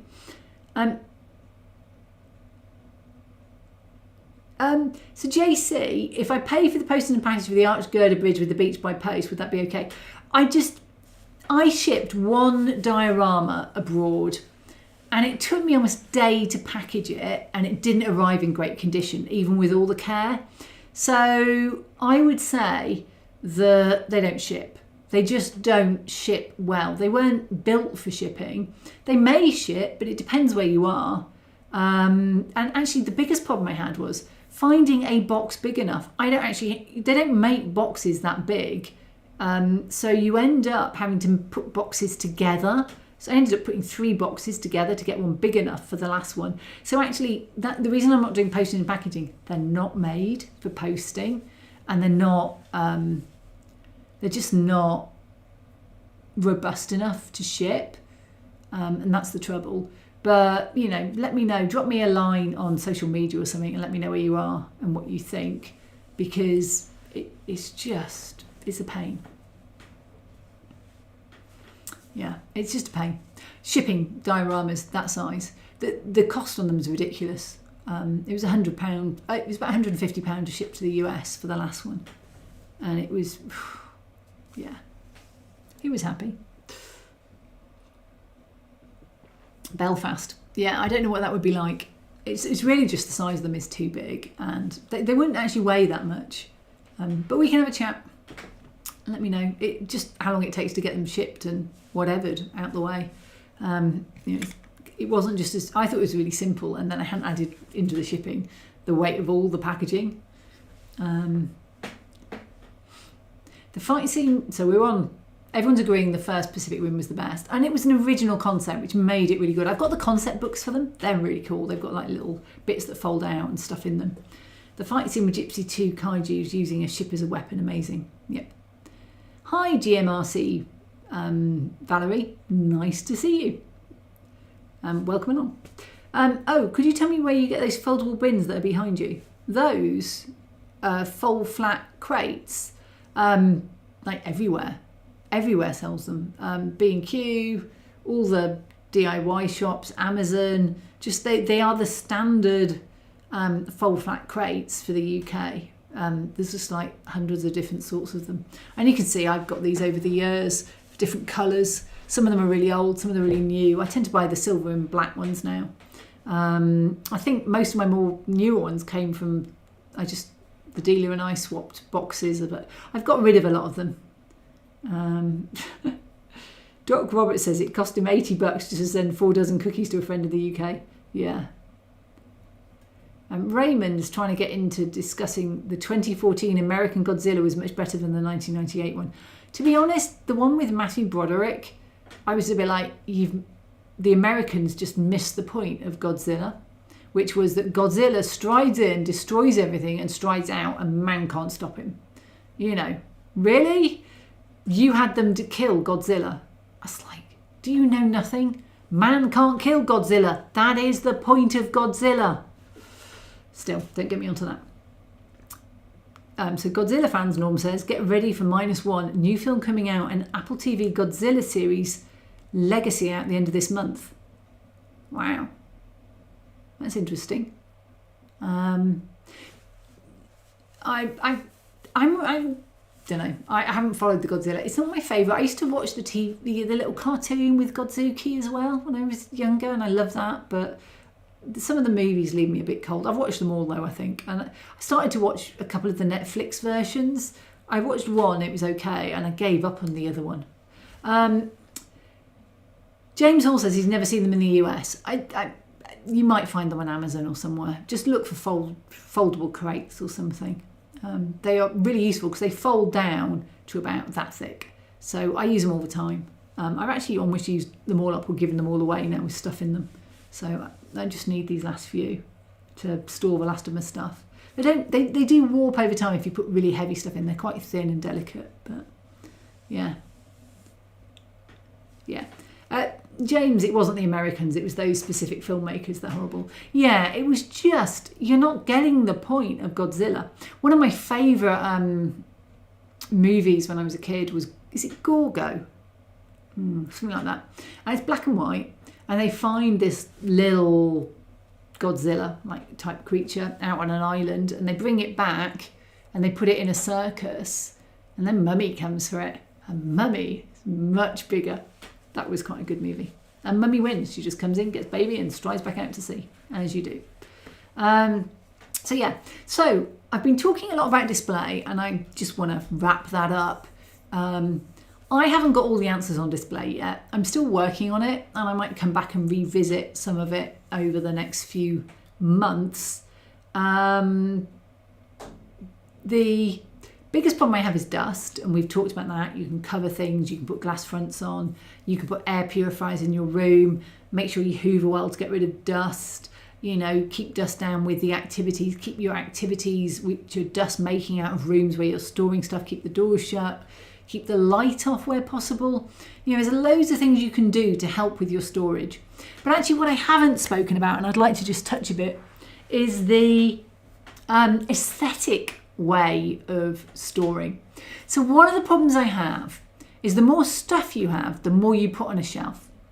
And the more stuff you put on a shelf, the less each item is seen, because it becomes one of a crowd. And I notice this a lot with people who have minis that are figures. They may have 100 figures on a shelf. And at that point, all of the minis just become a blur. And people will go through on a photo and go, oh, there's one, and talk about them. But it's really hard. It's really hard to see things. I like to display things so each one is visible. And so on my Billy bookcases, there are places where I could put loads more stuff in there, and I feel they're already overcrowded, that there's places where I've just shoved stuff on there to get them out of the way. But what I want is each thing to stand on its own, in its own merit, to be there, to be visible, with the best things at the top, and the sort of, maybe the not so good ones I'm not so keen on at the bottom, with maybe some kind of corralling. Do I do, this is my Star Wars shelving, and do all my Star Wars dioramas in one? Or do I say, these are the ones that fit nicely on this shelf, mix them around, and then these are the ones that fit nicely on this shelf? So I've got white bookcases and I've got the black and brown sort of ones the other side. Do I want to put them on there? This one, like the exploding warthog Master Chief jump one, that sits in front of my fire, looks really good. I have to move it if I want to turn the fire on, obviously. And it's got an explosion that lights up. Really happy with that one. But do I want that one to be there where it is? The answer is yes. How do I actually want to display them aesthetically? And I always feel it's a fine line between displaying your models and then just looking like clutter. And when you get too many, there's a danger they just become clutter. And I would say my workshop shelves are very cluttered because they're just storing stuff. So I need to clear out under one of my beds that's really tall so I can get some big crates in there, and a lot of the train that's on them are going to go into the crates and go away because I'm not really going to use them for a while. It's like the ring landing pads. Tamsin will know, she's printed one. They're quite big. So there's a lot of things that I need to think about from, we do all this work making this beautiful diorama. You don't want to lose that on display. You don't want to just put it here and nobody can see it, so it's badly lit, or it's just lost, or it clashes with its neighbour, or its neighbour's a really important one and everyone will go and look at that because it's really good. So actually the neighbour may as well be on the shelf on its own just to stand out. So yeah, really, I think there's a whole side to it I haven't touched because I haven't sorted my rooms yet about how to show things off. And in some ways, going forward, what I'm going to start doing perhaps a bit more is designing for specific locations and spaces and sizes that I have, so that I have places to put things. So yeah, there we go. Right, so let's look at some. Gareth says, I wasn't sure about the new Godzilla, but I love them. Plus the kids do, especially when he powers up the blue light going up, and that was so good. Oh yeah, I did enjoy the blue light, that one. So Norm says, -1 out in Japan already to rave reviews. It sticks to the original story. That's good, because that was very much nuclear fallout, wasn't it? Costco has foldable crates, says Jared. Stating the obvious, foldable crates come in really small sizes. Check them before ordering if you're buying online. Yeah, this is the standard size, but I've got half-size ones as well, which are useful. Gareth says we use the crates for the shopping. Brilliant things. Solo Spirit. Yep, it was Gorgo. Solo's just started 3D printing, so we've been talking a lot about that on the Discord. If you don't know my Discord, do feel free to join it and chat there. James found them on Amazon. I'll admit this is the first time I've looked. If you don't know things exist, especially if they're not from your country, I mean, everybody has these around me, so it's really common. But yeah. Many years ago, says Stephen, Airfix did a series of B-movie monsters, one of which was a giant scorpion complete with devastated street scene. Instant diorama. Well, that's interesting. Yeah, Norm, Gorgo was based in the UK. It was London, I think it came into, because London obviously has a river up to it. And it's black and white and old, and but it was definitely a UK circus. It was just a classic black and white movie. They don't make them like that anymore. Scotland and London, says Solo. Yeah, definitely. Monsville, how much room do you have? Space is always a problem, especially for specific shelves. So you've seen all of my bookshelves. So I've got one little room that's my storage room. The yellow glass fronted ones was in the front bedroom, so it was a bookshelf I bought, and it's in the front bedroom, which is like the guest bedroom. But it's got loads of storage of all the boxes down one side, and in the cupboard in the corner, sort of boxes of stuff I can't fit in the workroom. And then I've got a lounge and a dining room, and the dining room's at the back and the lounge at the front, and that's it really. It's a 3-bed semi, so it's actually 4-bed I suppose now. It's got the workroom, so not a huge amount. So yeah, the rings are huge. Tamsin, yep, the rings are huge. Because you want to be able to get something inside them and they're quite thick. And I've got 2 of them, both double height, so yeah. Norm says, I seem to remember an amusement park scene. I think that's because you're American. I think if I'm British, I'd say it was a circus rather than an amusement park, because we didn't set up permanent amusement parks. We set up like travelling circuses more in that era. So I think it was a circus, but yeah, probably very similar. I definitely remember there being something. That was what they were putting them in. And it had giant doors, wasn't it? So it could have been a fixed establishment there. But yeah, it would have been a circus. Stating, I'm planning on putting my models in boxes to store safely and having a display area to rotate them through regularly. That's a good idea. I haven't really mentioned, but over my building work, I put plastic sheeting over a lot of my dioramas and left them there. And I eventually had to move them all because they kept saying, oh, this room needs work in it, this room needs work in it. And eventually they put work, they redid all the doors for fire door reasons. In the UK, if you go up a third to your second floor, which is the third floor for Americans, you have to put fire doors downstairs and upstairs on every door that has a room in it. So only my bathroom hasn't got a new door in it, and it was that door work that puts a lot of the dust around here. And one of them dropped a door on a diorama that's gone to a friend. So yeah, but if I could find a way of storing in, say, acrylic cases that were clear, I'd be really happy, so then I could see them. So James said, I've had some success staging my models and dioramas based on themes. Otherwise it all sorts of mashes together and you can't tell them apart. That's my worry, but if I did Star Wars, I have some stuff that's quite kitschy Star Wars that's bought, and you could mix in the dioramas with the bought stuff, like the Jar Jar Binks stuff, you know. You could mix them in. But yeah, yeah. And I think it is definitely, I don't want it to look mashed, but on top of that main big one, I already have Star Wars and Halo. So that could be like a sci-fi one, but it is going to end up about size quite often as well. So we're back on Gorgo. It's about a captain who, with his pearl diving crew, who discovered and captured a giant lizard. Yeah, in 1961. So David says he's always a Ray Harryhausen fan for stop motion monsters. Yeah, I'm not a huge fan of some of that, but yeah, I understand it. So they're really going on about Gorgo a lot now, and it apparently had Patrick Allen, also known as the Barrett Man, says Stephen Cameron, but I've no idea who the Barrett Man is, or who Patrick Allen is. So I'm just gonna, if you want to know more about Gorgo, check out the chat. You know, your childhood memories, you go back and you watch it and you're like, this is really naff. So one of my favourite Doctor Who episodes ever is the Ark in Space, and if you rewatch it, the arm that becomes infected by the giant alien insect-like things, they just wrap it in bubble wrap sprayed green with the bubbles on the outside. I mean, nowadays if you tried that, nobody wouldn't, would they? They'd be like, it's bubble wrap. But back then it was the height of, you know, just modelling.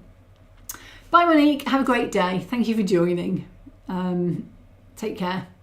So yeah, anyway, so display, I think a lot of people who like, say, Star Wars dioramas or railway dioramas or little model railways, whatever it is, I think a lot of people who do that also buy other things. So I used to have a couple of poster board displays with pictures and postcards and pencils and date nails and all that kind of stuff from the New Haven Railroad, and I had them up as you came up the stairs.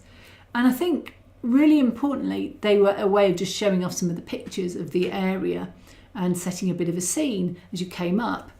And I think one of the things displays can be is a mix between modelling and some of the more like bobbleheads, or, you know, I've got a couple of bobbleheads, Amidala and the Ahsoka, actually, the only two I've really got.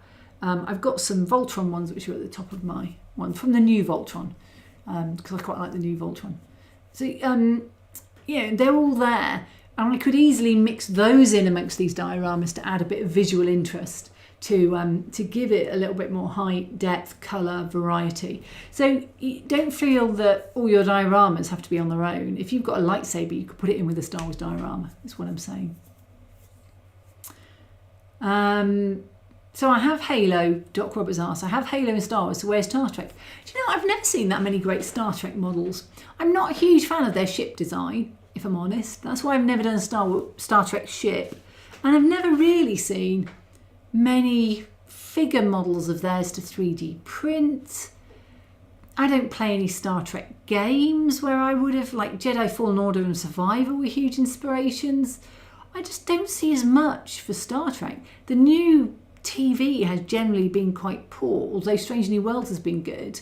Discovery was very disappointing. So, I mean, I've done an Emperor Giorgio cosplay. So the Star Trek you saw was my Emperor Giorgio cosplay, which is 1-to-1 modelling. That's 12 inches to the foot. Out in my front hall, the first thing you see when you come through the door is a woman staring at you in a gold armour. So, a faceless woman at that. So, you know, that's where my Star Trek is, but I think that's the only bit of Star Trek I've in the whole house. And I would have said I was a Trekkie up until probably Mando, and Mando flipped me over to being Warsy. And now I'm just really getting into the books, so I'm really enjoying filling out the EU, which didn't exist when I was a kid because I was just a bit too young for it all. It all burgeoned after I got out of Star Wars. So John New says, randomly, a house building firm big on TV commercials back in, if I recall correctly, the 1970s. Oh, right, that's the Barretts. The Barrett man. Okay, right. The good old YFX times with the movie monsters just gave me an inspiration for next Diarama. This is what it's all about. Next Diarama inspiration. So, stating the obvious, I have one Doctor Who DVD, The Robots of Death. Excellent humanoid robot designs. I love the Robots of Death. But most of my Doctor Who, I read all the books as a kid. There's a picture of me on a little like look through negatives thing. And I am preschool with a Doctor Who book. I was reading them before I went to school. They're quite big print, those old Terry Nation ones. And I loved them. But I know so many of them because I read them rather than saw them. But yeah. But a lot, David says, a lot of those early Doctor Who's were filmed in the same quarries and sandpits with cardboard sets. Quite a few of the walls move when someone falls into them. Yeah. But the Himalayas was Nant Francon when they did that was the second Dr. Troughton, and they did the Abominable Snowman. And that stood in for the Himalayas. And I really liked the Web of Fear on the London Underground. So they do have other places. Wow. That if I'm being honest, Norman does look dated now. Are you saying Norm looks dated? Norm Rowe? Or are you just saying... Anyway. 1957, my dad was a year old. Or take when that came out. Yeah, I'm definitely a different generation to you, Gareth.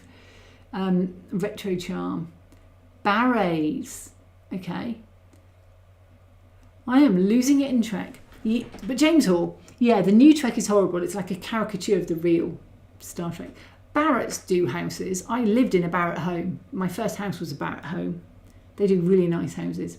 Gareth, see, I like the Enterprise ship, but I prefer the Klingon Bird of Prey. I love the Klingon Bird of Prey. I do think it's a really good looking ship. If I was going to build one Star Trek ship, it would be the Klingon Bird of Prey. Maybe the Romulan one. But I think my favourite ship designs are things like the Expanse. Or I'm really enjoying Starfield, actually. I've got a lot of ships. I've got 11 ships I've bought in Starfield now. I've found a few of them, but most of them I just bought. I've got way too much money. And I really do like my Star Eagle that I've kitted out and moved, so I don't have thousands of ladders to climb and whatever. So I've got a Star Eagle, which is one of the free ones you get on a quest. And it's kind of got... It's really cool. I love my Star Eagle. So there we go. Norm is trying to defend how old he is. Norm, age, it's like a fine wine. Oh, and James Hall just heard they found 2 episodes of the Dalek Master Plan. Brilliant. Garrett's assuring Norm that it's the film that looks dated, not Norm. Yeah, it was a really old film. I wasn't recommending that people watch it, just saying that it reminds me of Godzilla. It was kind of the UK version of Godzilla back in the day. So, if anyone has any final thoughts on displaying or any advice on how to light, obviously the Adam Savage video has been impressed a few people, but do pop them in chat and share them around.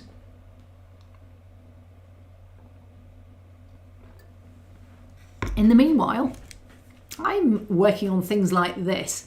I'm trying to get a side of my building like ramps up, and these are the doors. So I've been working on stuff like this. It's got areas on it, which is why on my desk. And I'm thinking a lot about spaceports and sci-fi and stuff like that, which is it's been really fascinating. But I need to think what the next live stream is going to be on, and it should be on Thunderbirds. I should have had time to do a bit of Thunderbirds by then, but I might not have. So also in chat, or afterwards, if you think of something, pop it in comments. Just let me know if there's anything else that you would like to see me do a chatty one on, just in case I don't get around to doing Thunderbirds. So I've got a couple of ideas up my my sleeve, but anyway, put them there. So Doc Roberts, I have 3 of the Klingon ships, love them all. The big Katinga class is nice. Tell you another ship I really like is the Eagle Transporter. I used to have one as a kid with the radioactive canisters. This is from Space 1999 for those. And it's basically very good with like 4, it's very functional, 4 sort of landing struts and sort of a section underneath, and you could slot different sections in, engines at the back and a sort of cockpit at the front. It was really functional looking, but it was a really great design. I really liked that one. So David had an American model making magazine that had full plans for making a large Klingon bird of prey around the time of Search for Spock. That would be cool. Stating the obvious, if you want old, my dad was born in 1904. Well, my mum's dad was born in 1897. So there we go. He's going back a century before that.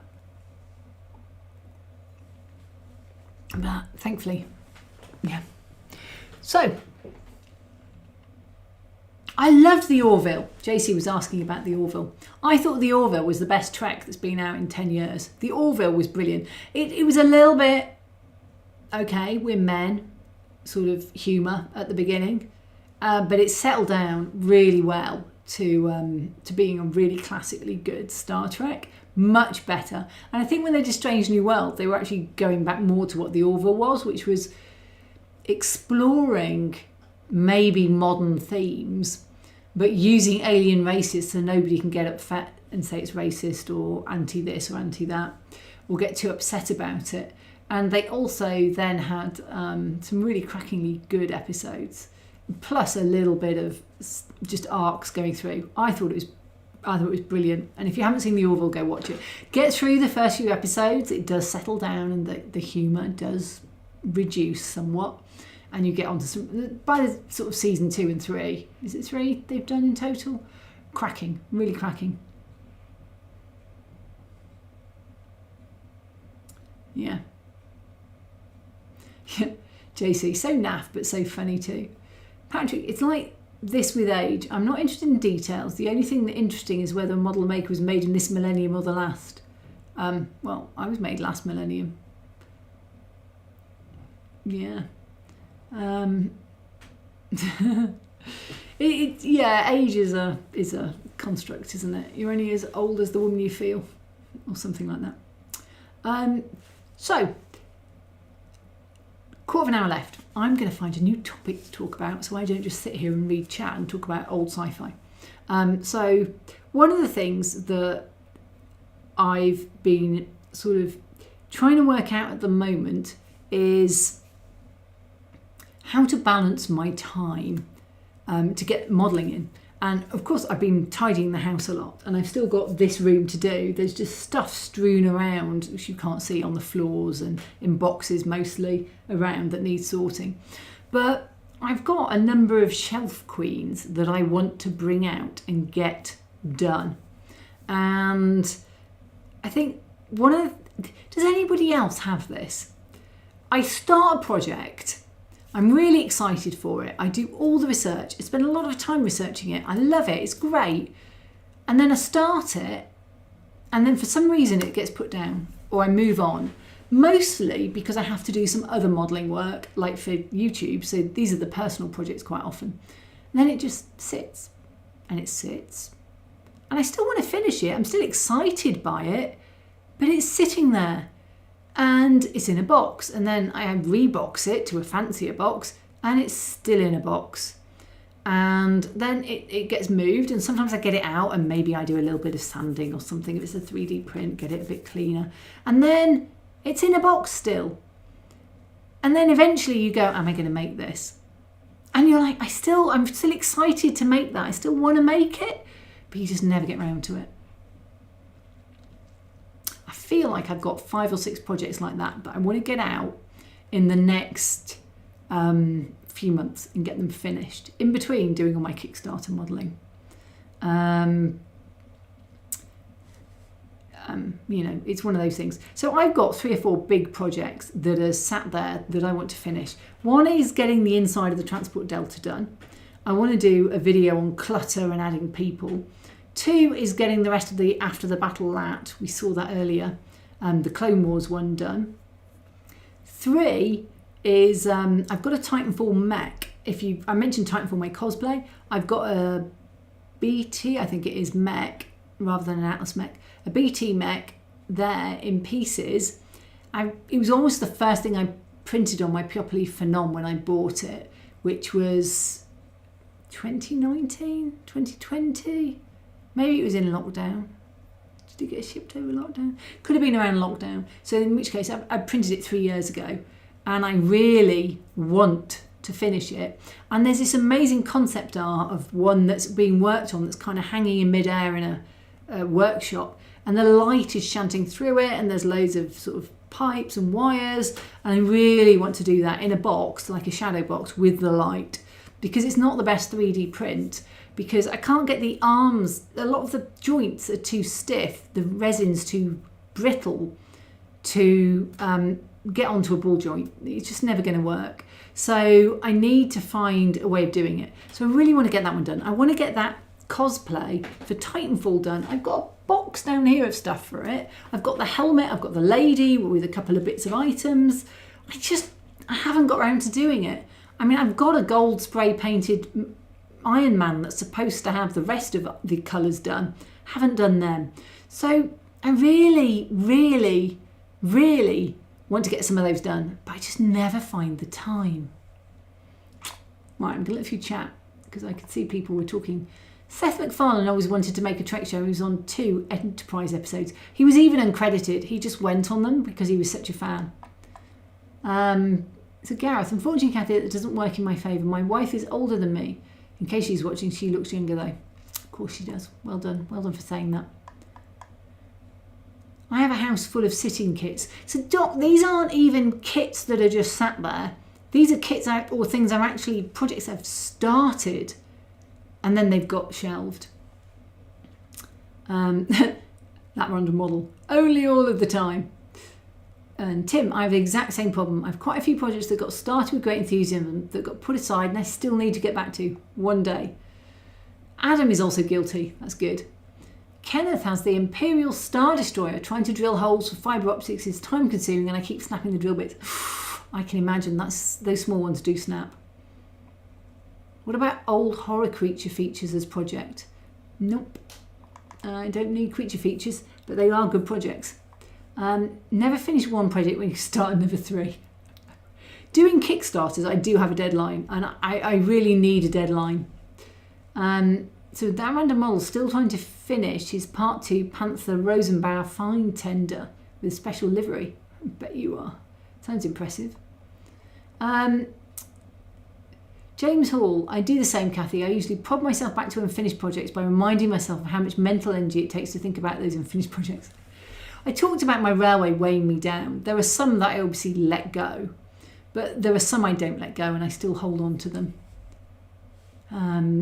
So Gareth started building R2-D2 part work plus a half-size Terminus skeleton, so 3 foot tall.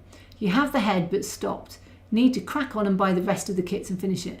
Yeah, I think you do, because that sounds absolutely amazing.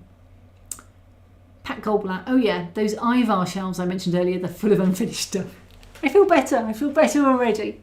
So Tim's given me his unfinished shortlist, 3D print models of the Bar Lake coaches, and HOF, that's a HOF, which is like a narrow gauge. Logging layout, 3D print wagon designs that I need to finish fettling. Norm's life is full of unfinished projects, but he's okay with it. That's fine, Norm. I respect you for that. Megan, my dream project is the Algin and Wasp greenhouse in Red Dead Redemption 2. See, I haven't played Red Dead Redemption 2. I was going to, and I just haven't got round to it. I was going to buy it, and then I saw the price, and I was waiting for it to come cheaper. I just haven't done it, but everyone raves about it, so it is on the list. Dot Roberts, I started to get back into models as COVID came in to work on with my daughter. Since she also has autism, I thought it'd be good to teach her math and problem solving. It's a great idea. And a lot of people who struggle in one dimension find 2-3 dimensions really easy. Philip, hello, I need to find the time too. Yes, time. I do this full time, but now I'm designing for Kickstarter, that actually is my full-time day. And modelling becomes a side thing. So yeah. Tim, Quarrel Kumbach 2 would have been finished this year, honest, but then Port du Nord distracted me. I'm so sorry, Tim. But you've done great stuff to it. Nick Meredith, metal garage shelving is full of really useful boxes, full of parts painted models. That's mine. One of the problems I have is I also then started playing Legion. So I now have tons of boxes of Legion and Shatterpoint stuff that I actually want to play. But one of the problems with tabletop games is you have to build them and paint them before you play them, or at least prime them. You can paint them in grey plastic. You know, I've certainly played with a lot of grey plastic, but it's not ideal. So yeah, really need to get on, because I would actually like to run an ATRT, but I haven't built one yet, so I can't play it. Tom, too many projects, too little time. I know that feeling. Kathy, Gareth Waite says, you're not alone in any way, Kathy. Kathy, Red Dead Redemption 2 is 100% must play, so good, best cowboy game I've played. I haven't played many cowboy games. I normally play sci-fi. So yeah, my favourite game is Titanfall 2. Just all-time favourite game. Very short if anyone wants to play it. Absolutely great, cracking, loved it. But underrated gem. Don't worry about online, that is very naff. Okay, is that playing it online? I always play mine as single campaigns. I never play multiplayer.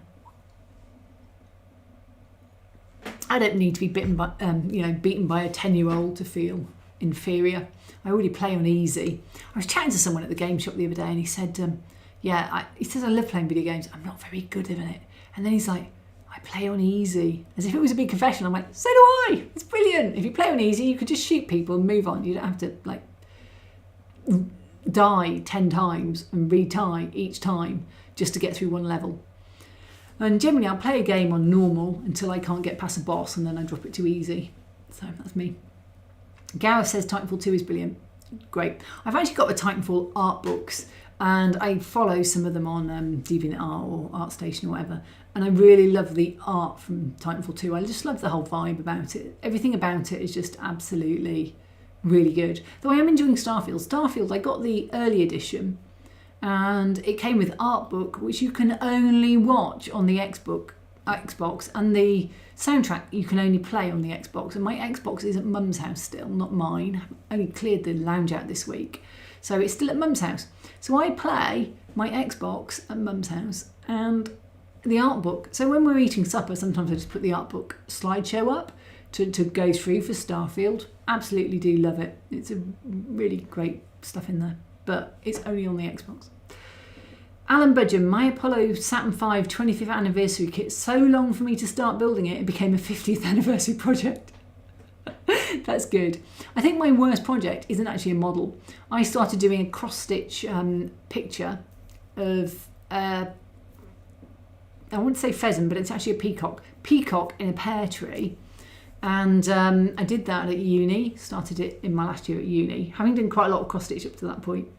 And it's still around the back of the sofa. Gareth, BT is the best Titan. Oh, he is. I wish they do a Titanfall 3. I know why they don't. I've watched all the videos that explain why they won't do a Titanfall 3. But yeah, I missed the idea of Titanfall 3 because BT is still missing effectively at the moment, and you know he'd be rescued. So Stephen says, when I go temping bowling, I have the bumpers up. It's very clever. Very clever. I think we all need that.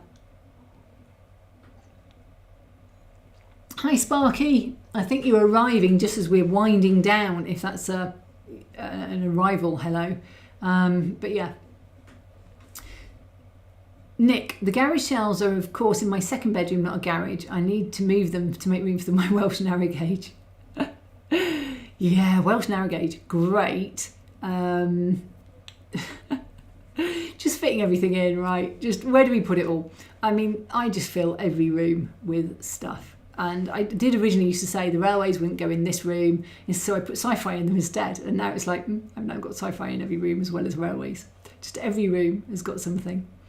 But yeah. So, 3 minutes to go. My voice is giving out. Because I've been with friends, I have been talking a lot this weekend. And surprise fact, given how much I talk, because I work on my own all week, I don't talk as much as I used to. So I think my voice isn't as used to it, which is really worrying. So if I come and I meet you in Worley, then and I'm a bit hoarse, that'll be why. But I am at Worley. So for those of you in the UK, it's one of the largest UK shows. Just down the road from me, so I will be I'll be there on the Saturday probably won't get that. I haven't actually bought my tickets yet, so I'll probably get my tickets there and go in later because you don't get in as early, but yeah, so I'll be at Worley for Saturday.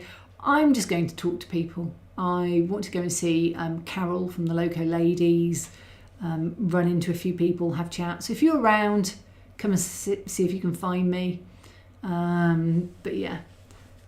So there we go. That's great. Other than that, I think the next, I might go to Comic-Con just to see it, and not dressed up, just to see it on the 1st. I might look at a lightsaber. Fancy a lightsaber. Mum was like, what are you going to do with a lightsaber, dear? Like, what would you do with it? I'm like, I just want a lightsaber. Yeah. So let's see what the final things are in chat, and then I'm going to wind this up. Sparky, can never have enough storage. That will show off models. Never. You are so right. Especially as I keep producing more. So even if I order everything perfectly now, so everything has a home, when I do the next diorama, where does it go? Where does it go? Patrick says, I stopped using Facebook, Insta and other social media except for YouTube, and now there's more time for scale modelling. I only go on Instagram a little bit. I spend a lot of time on Discord, but it's all Discord is very focused on things I actually am interested in, so I don't get any other stuff in there. And I only read the channels I'm interested in. JC, me easy peasy settings, then when I finish to move up a difficulty, but I never do it. Yeah. No, I just stay at easy peasy. I'm glad I'm not the only one though. Okay, so people are saying the random model, YouTube is mostly the only thing I watch and post to, and Instagram and Facebook. I do Instagram, I don't touch Facebook ever. So Norm, well, you've done it again, filled in 2 hours. I haven't though. Oh, I'm so sorry. I didn't say thank you to Digger, Timber and Norm, who are my moderators. Not that I've seen Timber actually, but Digger and Norm I've definitely seen. My moderators, thank you so much for moderating. They get rid of any dodgy people. Not that I've seen any this time, but thank you guys. Brilliant. I am going to have to look at Scholar Glatoria. I was watching the Adam Savage ones, Tamsin. Scholar Glatoria, I haven't even heard of. There's a couple of videos with lightsabers. And Gareth, wish I could go. It was brilliant in 19. Would love it to meet you. It was nice to meet you too, Gareth. I haven't been to Model Rail Scotland. It's just too far up there. Scholar Gladiatoria. Right, Tamsin, I'll have to look for Scholar Gladiatoria. But thanks everybody. I just had some scenery scatterfly everywhere trying to mist it. That's a big problem. Fine mist bottle needed and sort of from above. Thanks everybody. Take care. John's plugging his Yorkshire at Easter. As a show director, he's biased, but it's obviously a good show, so put that one on the list. And thanks guys, and I will see you soon. Take care. Thanks for joining. Bye.